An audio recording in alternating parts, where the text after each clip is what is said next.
আসসালামু আলাইকুম, সবাই কেমন আছেন? আশা করি ভালো আছেন। আজকে আমার রেসিপিটা হলো লাউ দিয়ে চিংড়ি মাছ।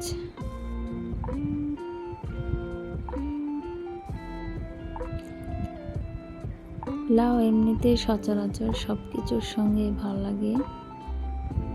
এমনি ভাজি করে খাওয়া যায়, আবার এমনি যে কোনো মাছের সঙ্গে রান্না করে খেতে অনেক ভালো লাগে। আজকে আমি করে দেখাবো চিংড়ি মাছের সাথে লাউ কীভাবে রান্না করতে হয় সেটা। এখানে আমি প্রথমে একটা নিয়ে নিয়েছি মাঝারি সাইজের লাউ। এখন ভালোভাবে সুন্দর মতো সাইজ মতো কেটে ধুয়ে নেব। আপনারা আপনাদের পছন্দ মতো সাইজ করে কেটে নেবেন। আমি এভাবে কেটে নিয়েছি। এখন মাঝারি সাইজের দুটি পেঁয়াজ নিয়ে নিলাম, কয়েকটি কাঁচামরিচ ফালি করে নেব।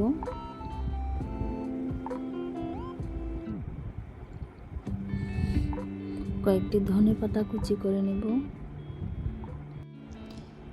একটি পোলাও পাতা ধুয়ে টুকরো করে কেটে নেব এবং 3 কোয়া রসুন কুচি করে নেব।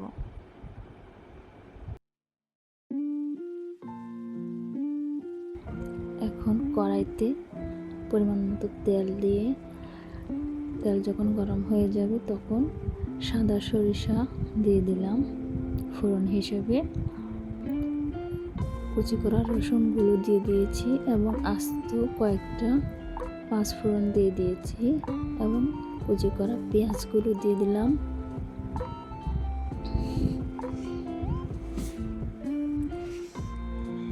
এখন কাঁচামরিচগুলো দিয়ে দিলাম। সবগুলো একসঙ্গে ভালোভাবে একটু ভেজে নিব। যখন পেঁয়াজটা বাদামি কালার হয়ে যাবে তখন আমি আর সব উপকরণগুলো দিয়ে দিব।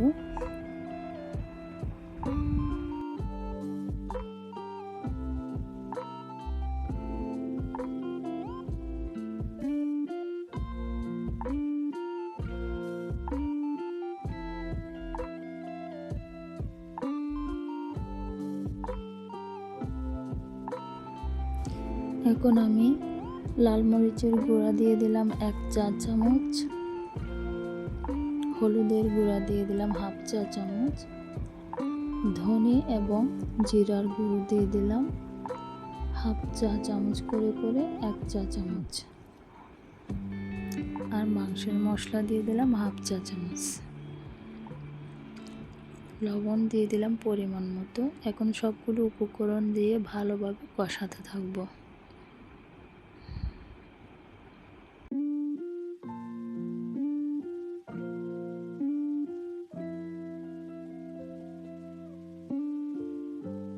এ পর্যায়ে আমি 1/2 কাপ পরিমাণ পানি দিয়ে দিব মশলাটা কষানোর জন্য। মশলার উপরে যখন তেল চলে আসবে তখন আমি চিংড়ি মাছ দিয়ে দিব। আপনারা আপনাদের পরিমাণ মতো দিয়ে দেবেন। আমি এখানে 1 মুঠ পরিমাণ দিয়ে দিয়েছি। এখন ভালোভাবে চিংড়িগুলো কষাবো মশলার মধ্যে। যখন চিংড়ির উপরে তেল উঠে যাবে কষাতে কষাতে, তখন আমি লাউগুলো দিয়ে দিব।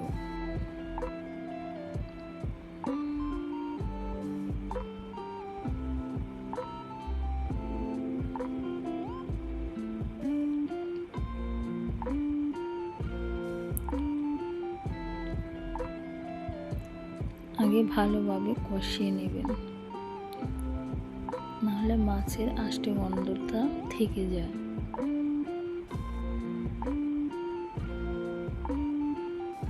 এখন লাউগুলো দিয়ে দিব।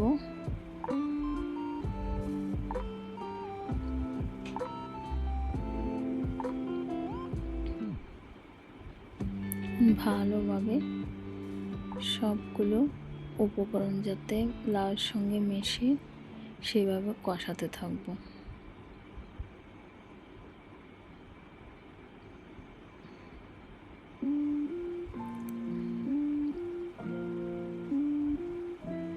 কষাতে কষাতে লাউ যতক্ষণ না পানি উঠবে ততক্ষণ কষাতে থাকবো। তারপর যখন পানি ছাড়া শুরু করবে লাউ তখন আমি ঢেকে দেব আর মাঝারি আঁচে রেখে দেব। 5 মিনিট পর পর ঢাকনা উঠিয়ে তারপর এভাবে নাড়তে থাকবো। আমি কিন্তু এখানে আর কোনো পানি অ্যাড করিনি। লাউ থেকে একাই কিন্তু পানি উঠবে।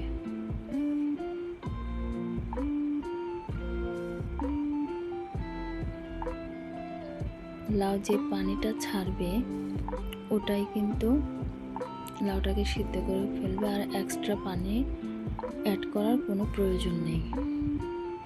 লাউটা যখন পুরোপুরি সিদ্ধ হয়ে আসবে তখন আমি পোলাও পাতা আর ধনে পাতা কুচি দিয়ে দিলাম। দেখুন আমার লাউয়ের লাস্ট লুকটা এরকম।